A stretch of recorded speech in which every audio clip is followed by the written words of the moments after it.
Chloe, Ma'am Miss Chloe. Good evening, ma'am. Hello, good evening, candidate number 7.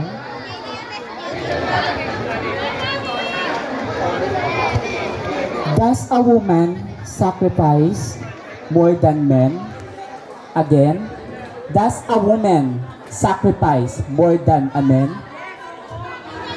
So, ladies and gentlemen, thank you for that very interesting question. The question goes like this. Does a woman suffer more than man? Well, ladies and gentlemen, alam ko sa sarili ko na ng isang babae ay mas natisuffer kaysa sa isang lalaki. Bakit kamo? Dahil ang mga magulang, ang mga babaeng mga magulang, ang nagsasacrifice sa atin. Dinadala nila tayo ng 9 buwan sa kanilang sinapupunan upang maituguyod at buhayin. Sila ay umiling ng anghel upang makasama nila at matulungan sila sa kanilang pang-araw-araw na buhay.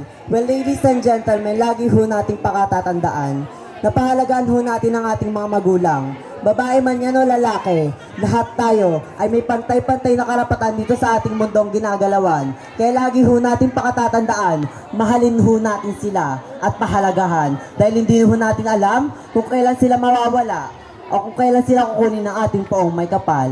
Yun lamang po at maraming salamat. Thank you so much.